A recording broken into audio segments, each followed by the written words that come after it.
ओम श्री वाग्देव्यै नमः। आज छात्रों हम संस्कृत शिक्षण के अंतर्गत नए प्रकरण को पढ़ेंगे।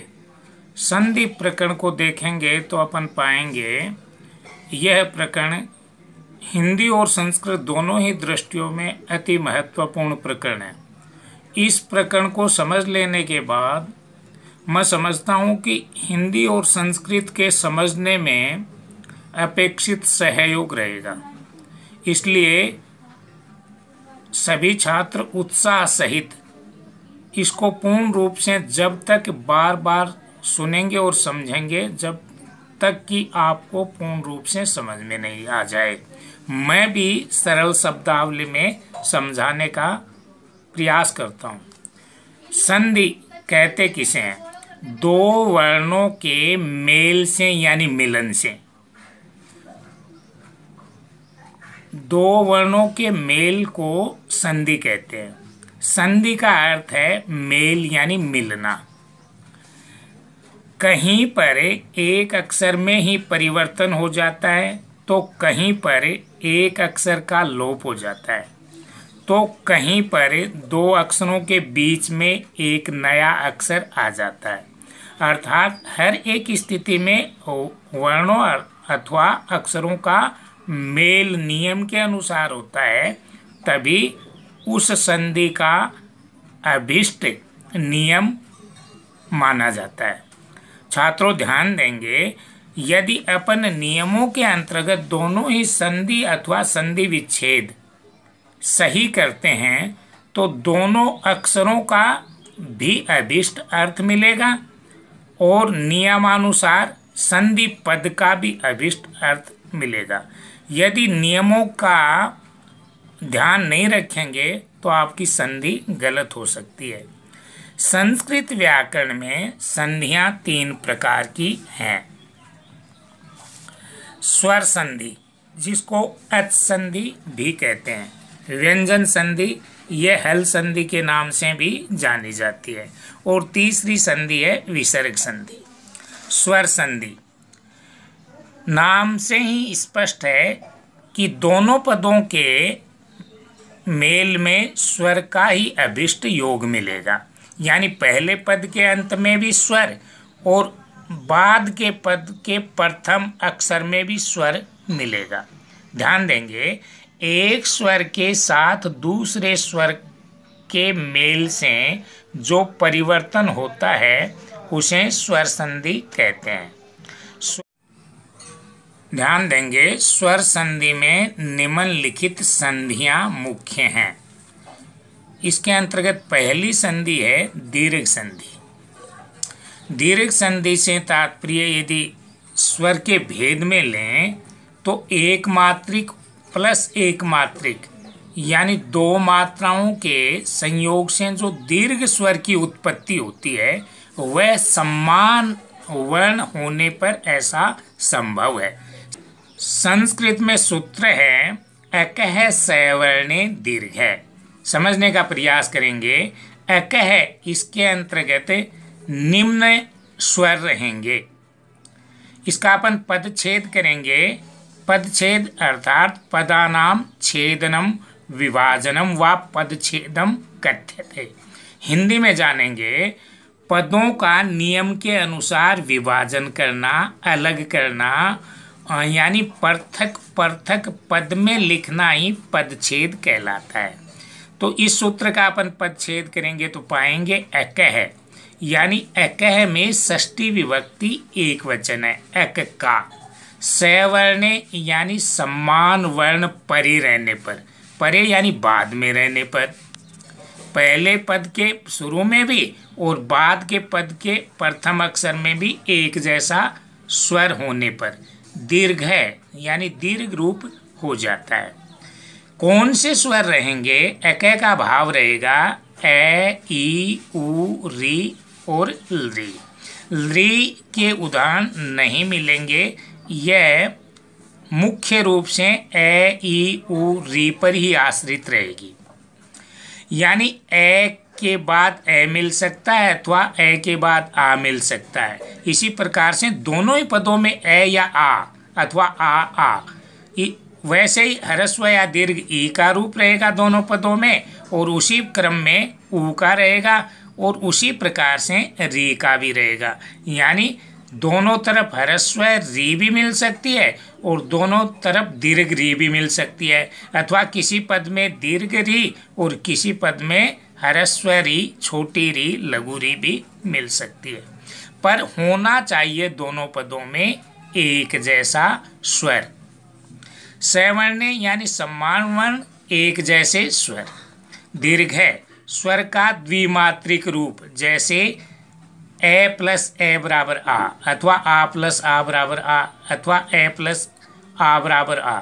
इसी क्रम में वैसे ही रूप में ई बड़ी मिलेगी और उसी रूप में दीर्घ री मिलेगी, उसी रूप में दीर्घ ऊ भी मिलेगा।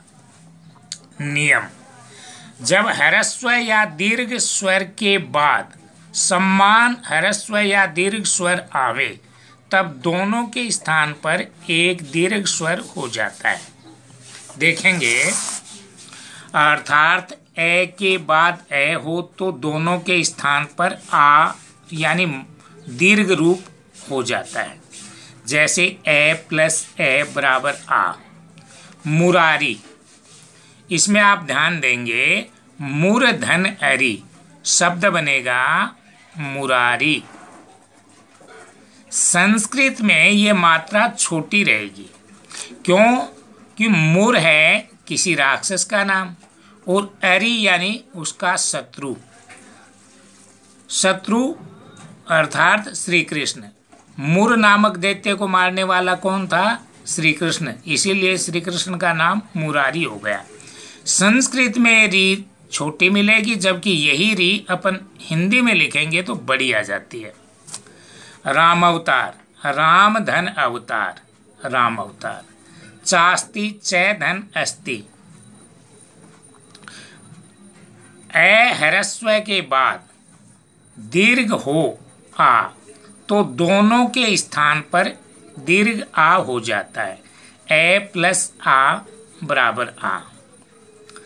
देवालय, देव धन आलय। समझेंगे, पहले पद के अंत में यानी वै में ए है, बाद के शब्द में पहला अक्षर आ है तो ए प्लस आ बराबर आ, दीर्घ संधि हो गई। परमानंद, परम धन आनंद। मैं में ए है, आ एक जैसा स्वर होने पर परमानंद, परम धन आनंद। मैं में ए है और आगे आ है। ए प्लस आ बराबर आ यानी दीर्घ रूप। रत्नाकर है, रत्न धन आकर है। न में ए है और यहाँ पर ह्रस आ दीर्घ रूप है तो दोनों मिलकर के दीर्घ आ बन जाता है। अगला नियम, आ दीर्घ के बाद ए ह्रस्व हो तो दोनों के स्थान पर आ हो जाता है। जैसे विद्यार्थी, विद्या धन अर्थी। यहाँ पर आ है, यहाँ पर ए है, मिल करके यहाँ पर देखो आ का रूप हो गया, दीर्घ रूप हो गया। वैसे ही लता धन अपी, यहाँ पर आ है, यहाँ पर ए है, लतापी, ता में आ गया। तथा धन अत्र, तथात्र। इसी क्रम में वो अन्य उदाहरण भी रहेंगे। अगला नियम, आ दीर्घ के बाद आ दीर्घ हो तो दोनों के स्थान पर आ हो जाता है। जैसे आ प्लस आ बराबर आ। दयानंद, दया धन आनंद, दयानंद। यहाँ पर आ है, यहाँ पर आ है, अर्थात दोनों ही पहले पद के अंत में भी आ, दूसरे पद के प्रथम अक्षर में भी आ, एक जैसे स्वर हैं, इसलिए दयानंद दीर्घ रूप हो गया। इसी क्रम में विद्यार्थी और विद्यालय, विद्यालय लेंगे, विद्या धन आलय, विद्यालय। महाधन आत्मा, महात्मा। ई ह्रस्व के बाद ह्रस्व ई हो तो दोनों के स्थान पर दीर्घ ई हो जाता है। कविंद्र, कवि धन इंद्र, कविंद्र। यहाँ पर ह्रस्व ई है, यहाँ पर ह्रस्व ई है, एक जैसी ई होने पर दीर्घ रूप कविंद्र बन गया। रवि धन इच्छा, रविच्छा। अति धन इव, अतिव। हर एक पद का अर्थ भी मिलता है। जैसे कवि है, कविता लिखने वाला, इंद्र यानी उस कवियों का भी स्वामी, कविंद्र ऐसा एक पर्याय शब्द भी बन गया। इसी क्रम में रवि धन इच्छा, रवि यानी सूर्य, इच्छा यानी उसकी अभिलाषा, रवि इच्छा सूर्य की इच्छा। ऐसे ही नियम के अनुसार चलेंगे तो दोनों पदों का न केवल अभिष्ट अर्थ निकलेगा बल्कि स्वर भी संधियों के अनुसार सही क्रमवेश में मिलते चले जाएंगे। अतिव, अति धन इव, अतिव। ह्रस्व ई के बाद दीर्घ ई हो तो दोनों के स्थान पर दीर्घ ई हो जाता है। ई प्लस ई बराबर ई। मुनि धन ई से मुनि से। यहाँ मुनि में ई ह्रस्व है यानी छोटी है, फिर उसके बाद दीर्घ ई है तो मुनीस यहाँ पर ई बड़ी बन गई, मुनि से दीर्घ रूप हो गया। इसी क्रम में परिधन इक्षा परीक्षा। अर्थ समझने का प्रयास करेंगे।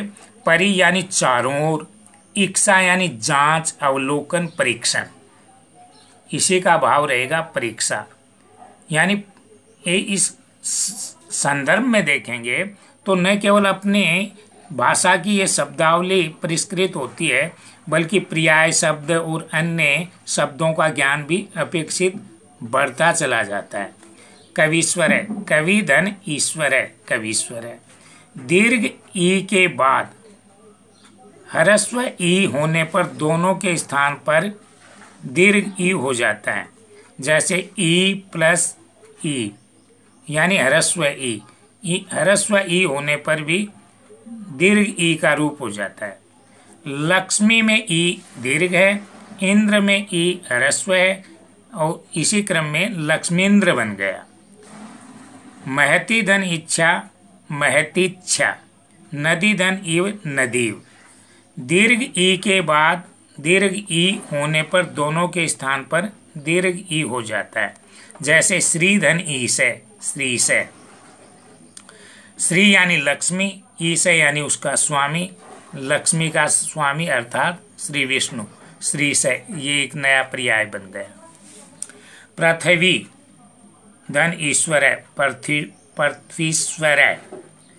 मही धन ई से, मही से। यहाँ पर ध्यान देंगे ई दीर्घ दोनों का रूप यहाँ पर दीर्घ। ऐसे ही उदाहरण अन्य बनते चले जाएंगे। अगला नियम लेंगे। ऊ ह्रस्व के बाद ऊ ह्रस्व होने पर दोनों के स्थान पर दीर्घ ऊ हो जाता है। जैसे ऊ प्लस ऊ बराबर दीर्घ ऊ अर्थात दीर्घ संधि। क्रम क्या रहेगा? भानु धन उदय, भानुदय। यहाँ पर ध्यान देंगे ऊ ह्रस्व है, यहाँ पर ऊ ह्रस्व है, यहाँ पर देखो दोनों के मेल से दीर्घ ऊ हो गया। इसी क्रम में रहेगा साधु धन उवाचय, साधुवाचय। सुधन उक्ति, सुक्ति। सु यानी अच्छा, उक्ति यानी कथन, जिसमें अच्छे कथन हो वही तो सुक्ति है। तो नियम के अनुसार दोनों पदों का अर्थ भी अभीष्ट, मिल करके अर्थ भी अभीष्ट। अगला नियम। ऊ ह्रस्व के बाद ऊ दीर्घ होने पर दोनों के स्थान पर ऊ दीर्घ हो जाता है। ऊ प्लस ऊ बराबर ऊ। लघु धन ऊर्मी, लघुर्मी। विधु धन ऊर्ध्वम, विधूर्ध्वम। भानु धन ऊर्जा, भानुर्जा। अगले नियम में देखेंगे ऊ दीर्घ के बाद ऊ ह्रस्व होने पर दोनों के स्थान पर दीर्घ ऊ हो जाता है। ऊ प्लस ऊ बराबर ऊ। वधु धन उत्सव, वधुत्सव। चमु धन उपदेश, चमुपदेश। अब ध्यान देंगे चमु यानी सेना, उपदेश यानी उपदेश, चमुपदेश अर्थ होगा सेना का आदेश या उपदेश। अगला नियम। ऊ दीर्घ के बाद ऊ दीर्घ होने पर दोनों के स्थान पर दीर्घ ऊ हो जाता है। ऊ प्लस ऊ बराबर ऊ। जैसे भू धन ऊर्जा, भूर्जा। भू यानी पृथ्वी, ऊर्जा यानी उसकी शक्ति, तो शब्द बन गया भूर्जा। वधु धन ऊंचू, वधूचू। वधु, यहाँ पर उ दीर्घ, यहाँ पर उ दीर्घ मिलकर के उ दीर्घ का रूप। चमूधन ऊर्जा, चमूर्जा, चमू वही सेना, ऊर्जा यानी उसकी शक्ति, चमूर्जा। ह्रस्व री के बाद, ह्रस्व री होने पर दोनों के स्थान पर दीर्घ री यानी री की आकृति को एक मात्रा में और डालना हो जाता है। री प्लस री बराबर दीर्घ री। मातृधन ऋणम, मातृणम। स्वश्रीधन रिद्धम, रिद्ध, स्वश्रिद्ध। पितृधन ऋणम, पितृणम। ध्यातव्य यानी ध्यान रहे, जिस तरह दो वर्णों के मेल को संधि कहते हैं, उसी प्रकार से दो वर्णों के अलग करने को, पृथक करने को विच्छेद कहा जाता है। ठीक है।